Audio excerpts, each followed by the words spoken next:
All right, let's dive into something everybody wants to know more about, the psychology of virality. Hmm. You've been asking me about these viral marketing campaigns, what makes them tick. Yeah. Well, we've got some really cool examples like that world record egg, Oh, yeah. the Dove Reel beauty sketches, remember that? The ice bucket challenge, Yeah. even SpaceX rocket landings. Hmm. We're going to use Jonah Berger's Step PS framework to kind of break all that down. That's social currency, triggers, emotion, public, practical value, and stories. It's really fascinating, There is a method to the madness, and we're going to break it down for you. Okay, so before we get to the campaigns themselves, let me ask you this. You're scrolling through your feed, right?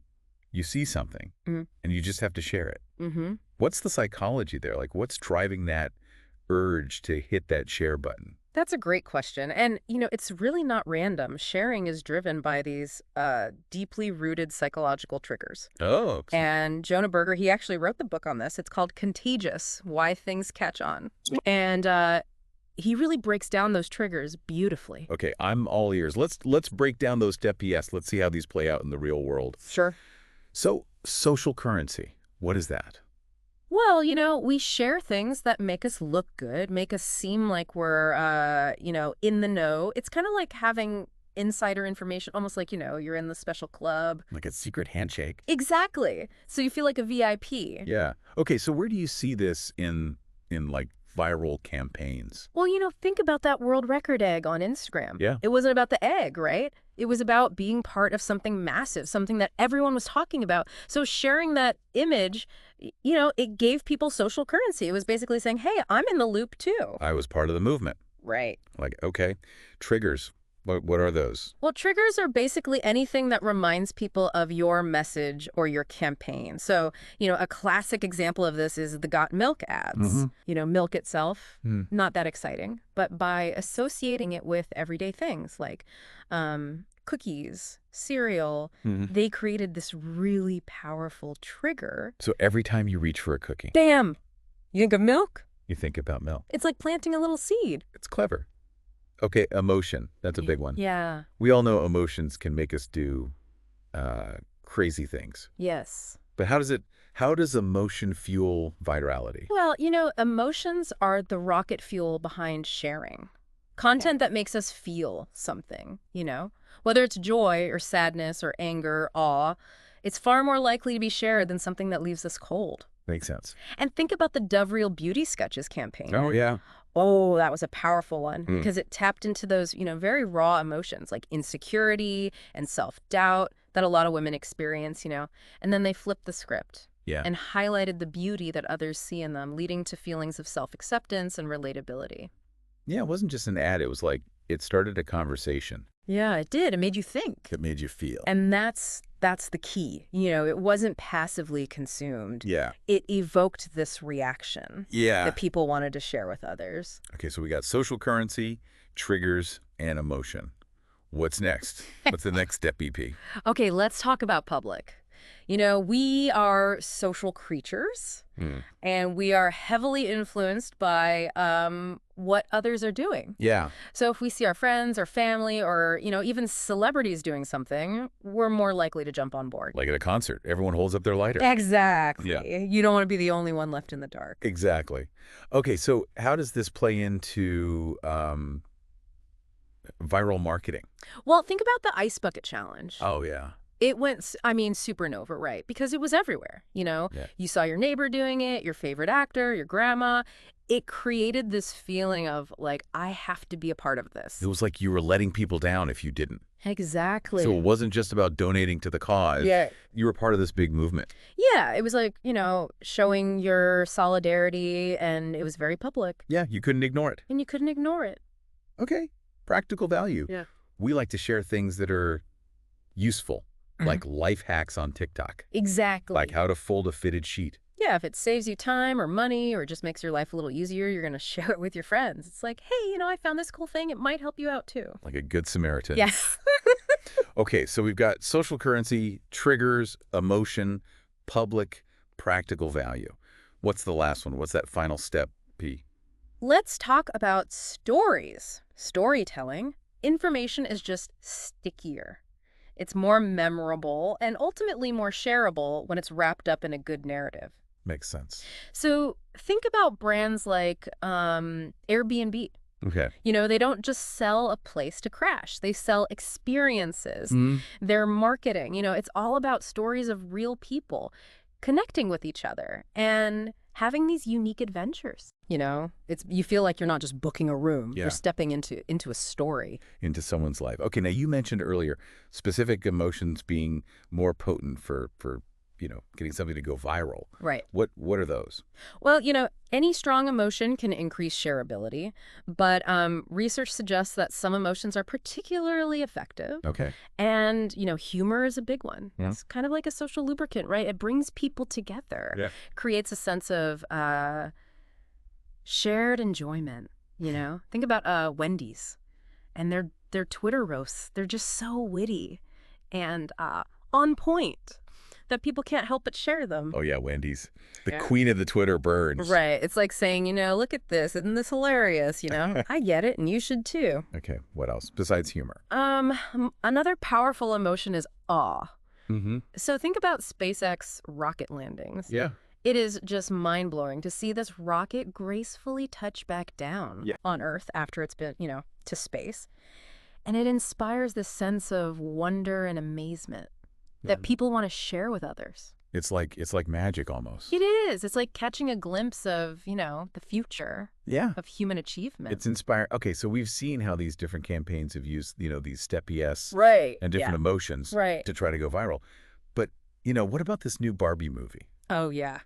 I feel like everything's turning pink. There's a Barbie dream house on Airbnb. There are pink burgers at Burger King. What's going on? Oh, yeah. The Barbie Blitz. It's a stroke of marketing genius, really. Okay. They tapped into this potent cocktail of nostalgia and pop culture to create a campaign that's practically unavoidable. Yeah, I feel like they really did transport us back to our childhoods. It did. Like, remember when anything felt possible? And a Barbie doll could be an astronaut or a doctor or the president. And they went all out. They've got that Barbie dream house on Airbnb. Who wouldn't want to spend a night I know. in a life-size Barbie dream house? Yeah. I mean, talk about a dream come true. Yeah. I mean, it was pure fantasy. Yeah. Brought to life Mm-hmm. and, just brilliant, tapping into that, wish fulfillment. Yeah. And by making it a reality, I mean, they just generated this social media frenzy. Everyone was sharing photos, videos, creating this ripple effect that extended way beyond, the people that actually got to stay at the dream house. But even if you weren't there, right, you still felt like you were a part of it. Okay. And then there were those pink burgers. Oh, my gosh. At Burger King. Oh, brilliant. That's a visual trigger if I've ever seen one. Oh, absolutely. Pink, it's almost synonymous with Barbie, right? Yeah. So by creating this, pink-themed burger, they instantly tapped into that existing association, It was this visual cue that just screamed, Barbie, even if you weren't consciously thinking about the movie. I mean, and you got to admit, a pink burger. I know. Pretty irresistible. It's like, come on, who doesn't want a pink burger? Even if you don't like Barbie. Okay, so let's recap this Barbie campaign. Mm-hmm. They're using those step yes, right? They're creating social currency. Yeah. Tapping into that nostalgia. You feel like you're part of this big moment. Right. They're using visual triggers like the pink burger, the dream house, to keep it top of mind. And they're evoking those emotions. Nostalgia, excitement. With that childlike wonder. Yeah, it's clever. They orchestrated it beautifully. They did, you know, and it resonated on all these different levels. Wow. It reminds us that marketing at its best, it's about tapping into these shared human experiences, We all have these memories. It makes you feel something. Okay, so, I mean, we're not all marketing masterminds here. With these $1 million budgets, can we actually use this stuff? Yes, absolutely. Yeah. We may not have, the resources of a major corporation, but the principles of virality are the same. Yeah. So by understanding that step PS framework and the emotional drivers that make people share, we can create content that, that resonates and has the potential to take off. It's not just about luck. No. Not at all. Well, there's a method. There's a method to the madness, There are strategies that we can use to increase our chances of going viral. So before we go, any parting words of wisdom? Yeah, just remember, Virality is not an end in itself. It's a means to an end. Focus on creating content that's valuable, engaging, and emotionally resonant. Don't be afraid to experiment. Try new things. Yeah. And, just see what connects with your audience. Great advice. All right, well, we're going to sign off today, but I want to leave you with a little homework. Think about those viral campaigns we talked about.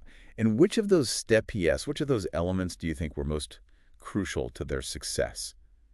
And the emotions, that they evoked, what made them so shareable. Jot down some notes, maybe. Inspiration might strike.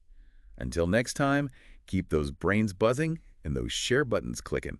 See ya on the next deep dive. All right, let's break down this Dove Real Beauty sketches. This campaign, it wasn't just a commercial, Okay. They really tapped into those insecurities that we all have about our appearance, They did, and it was so clever. Yeah. The way they did it, they had these women describe themselves to a forensic sketch artist. Okay. But the artist couldn't see them. Okay. So they were creating these sketches based solely on the descriptions. It's like those police sketches Exactly. but instead of a crime, it was like how we see ourselves. Exactly. And then they had strangers describe the same women.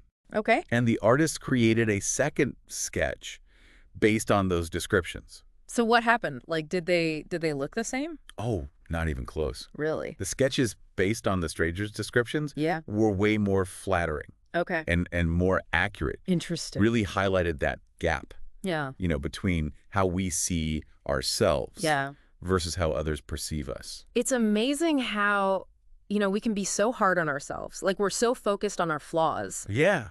We zero in on them. Yeah, and other people don't even notice them. Right. They see, like, the whole package. They see the good stuff. Yeah. Okay, so how did Dove use this, though? Well, they tapped into it, right. They showed this discrepancy. And by doing that, they tapped into those raw emotions Okay. of insecurity, self-doubt, but ultimately self-acceptance. I think every woman watching that could relate to that Oh, absolutely. on some level, right? Yeah. And it sparked a conversation, Yeah. like this movement towards embracing our real beauty. And that's where those Step Yes elements really come in, right? Okay, so how they use the Step Yes. Well, first of all, emotion. Nailed it. Yes. By tapping into those universal feelings of, insecurity, self-acceptance, they created content that was deeply, emotionally resonant. It was almost like this virtual support group, Yeah. Millions of women around the world saying, me too. I feel that way too. So you're not alone in this. Exactly. And then that feeling of being part of something bigger, that's public, right? Exactly. It wasn't just a commercial. Yeah. It felt like this, collective awakening, a movement towards challenging these, unrealistic beauty standards. Yeah, it was more than just like buying a bar of soap. Exactly. Right. And the format itself, the simplicity of those sketches made Yeah. it so easy to share and discuss. And that, of course, amplifies the reach. So what about this story? Like, did they weave a narrative into this? Absolutely. They weren't selling soap. Yeah. They were telling a story about self-love, Okay. challenging these conventional beauty norms. Yeah. They flipped the script on traditional beauty advertising Okay. and created this narrative that really resonated with millions. All right, let's move on. Let's talk about this world record egg. Yeah. I mean, a picture of an egg breaks the internet. I still can't wrap my head around that one. It's pretty amazing, right? I mean, it really just speaks to, the power of a collective goal, I think, and a bit of mischief, you know? Yeah. The goal, remember, was to surpass Kylie Jenner's most liked Instagram post, Yeah. which at the time I think had like 18 million likes. Yeah. So how did an egg do that? Yeah. Well, social currency. It wasn't just about liking an egg. It was about being part of like this digital rebellion, this collective effort to like topple a record. It gave people bragging rights, Like you were part of something special. Exactly. Yeah. It was like, you were in on the joke. It was like David and Goliath, and everyone wanted to be on Team Egg. Right. And it was so easy. You just liked the photo. Exactly. So simple. And that ease of participation, that's key to practical value. Yeah. It made it so accessible to Yeah. anyone with an Instagram account. Yeah. And everyone felt like their, contribution mattered. Yeah. And then, of course, there was, the suspense watching that like count climb higher and higher. It was exciting. Okay, so they created this anticipation. Yes. And, they kept updating like how many likes it had. Right. And that served as a trigger. A reminder. Yes. A constant reminder to like and share and spread the word. They kept it top of mind. It's clever. All right, you ready to move on to the Ice Bucket Challenge? Oh, yeah, let's do it. That one was everywhere. Remember where you were. Oh, absolutely. When it took over the world. Yeah. You couldn't escape it. No. Everyone was dousing themselves with ice water. Yeah. You know? From your next door neighbor to celebrities to politicians. Everyone was doing it. Yeah. And all for, a really great cause. Yes. ALS research. I mean, it was inspiring to see so many people come together. It was. But what do you think made it go viral, aside from the charity aspect of it? Well, I think it was really a masterclass in combining those Step PS elements. Okay. First, that public aspect. It was huge. Seeing all these people participate, it created that sense of FOMO, Fear of missing out. Yeah, the fear of missing out. You didn't want to be the only one not doing it. Exactly. And it wasn't just about donating money. Right. It was about creating content, sharing those videos. Yeah. Of yourself getting drenched. Made it fun. It was fun, you know, and it really aligned perfectly with, this trend. Video sharing. Yes. Yeah. Which, of course, acted as a trigger to propel its spread. And then, of course, there's that emotional element. It wasn't just about raising money. It was about showing empathy and support for those affected by ALS. I mean, it transcended boundaries. It did. Right. Yeah. It was about humanity all coming together to face a challenge. Yeah. And it was so easy to participate. It was. You didn't need anything special. Just a bucket, right, some ice water, right, a friend, a camera. You got it.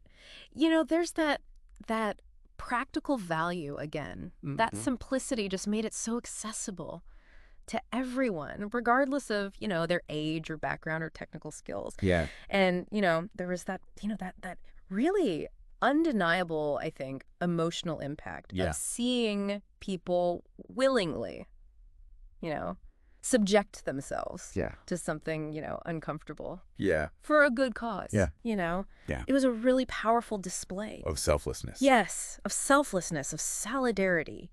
And it made you want to, be part of that movement. Okay. Let's talk about the SpaceX rocket landings. Mm-hmm. I mean, these aren't typical, marketing campaigns, but I mean, they've definitely gone viral. Right. What's the secret there? I think it's that awe factor. Okay. Pure and simple.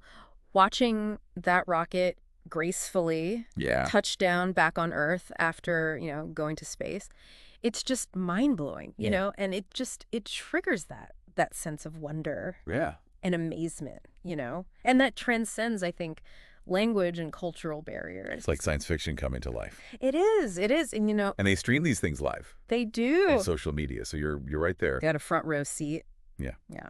Okay, so that live stream, that's tapping into that public. Exactly. It is. It's making you feel like you're part of this global community. Yeah. Witnessing this, monumental event. Yeah. In real time. And the landings themselves, Yeah. They serve as a trigger, as a reminder of, SpaceX's, audacious goals and this ongoing mission, to push those boundaries of space exploration. Yeah. Okay, so we've seen how all these campaigns have used the Step PS and, tapped into emotions to go viral. But what about this Barbie movie campaign? It's like everything's pink. Oh, yeah. There's a Barbie dream house on Airbnb, pink burgers at Burger King. Ah, yes, the Barbie Blitz. Yeah. It was a stroke of marketing genius. Okay. They really tapped into that potent cocktail of nostalgia and pop culture to create a campaign that was practically inescapable. Yeah, it really felt like they took us back to our childhoods. Oh, they did. It was like all that wonder and imagination, that we associate with Barbie. They absolutely nailed that nostalgia factor. It was like a time machine. You know? Taking people back to a simpler time, a more carefree era. Like, remember when anything felt possible? Exactly. And your Barbie doll, she could be anything, right? Yeah. Astronaut, a doctor, the president. And then they create that Barbie dream house. Right. On Airbnb. I mean, come on. It's amazing. Who wouldn't want to stay there? It was pure fantasy brought to life, Yeah. A brilliant example of tapping into that, that desire for wish fulfillment. Yeah. And by making it a reality, I mean, They generated the social media frenzy. Yeah. Everyone was sharing photos and videos, creating this ripple effect that extended, way beyond those who actually stayed in the dream house. So even if you weren't there, Right. you still felt like you were part of it. Exactly. Okay, and then those pink burgers at Burger King. Oh, yeah. I mean, come on. Talk about a visual trigger. That's it. There. It's like pink, that's Barbie's color. Right. Pink is synonymous with Barbie, so, they created this pink-themed burger. They instantly tapped into that, association. Yeah. It was a visual cue that just screamed, Barbie, Yeah. even if you weren't even thinking about the movie. And it's a pink burger. It's like, you kind of have to try it. I know, it's pretty irresistible. Yeah. It's visually striking. It's like, what is that? Yeah. You got to take a picture of it. Right. You got to share it Yeah. on social media. Okay, so let's sum up this Barbie campaign. Okay. They used the step PS, They did. social currency, nostalgia. You're part of this big moment. Right. They're using those visual triggers, the pink burger, the dream house. Mm-hmm. Keep it top of mind. Keep the top of mind. They're evoking emotions, nostalgia, excitement. That childlike wonder. Yeah, I mean, they really orchestrated it beautifully. It resonated on so many different levels. It did. And, and it reminds us, I think, that marketing at its best, it's about tapping into those shared human experiences. Yeah. It makes you feel something. Right. Okay, so we're not all marketing masterminds, right? Yeah. We don't have these big budgets. Can we use this stuff, Yes. like, in our own lives? Absolutely. We may not have the resources of a major corporation, Yeah. but the principles of virality, they're the same. Yeah. So by understanding, that step PS framework and the emotional drivers that make people share, we can create content that resonates Okay. and has the potential to, to really take off. So it's not just about luck. No. There's a method to the madness. There is. There are strategies that we can use to increase our chances, Okay. of going viral. All right, so before we wrap things up, any final words of wisdom? Just remember, virality is not an end in itself. No. It's a means to an end. So focus on creating content that's valuable, engaging, emotionally resonant. Don't be afraid to experiment, Try new things and see what connects with your audience. Great advice. All right, well, that's going to do it for today's deep dive. But before you go, I want you to think back on those viral campaigns we talked about. Which of those step PS elements do you think was most crucial to their success? What emotions did they evoke? What made them so shareable? Maybe jot down some notes. You never know, inspiration might strike. Until next time, keep those brains buzzing and those share buttons clicking.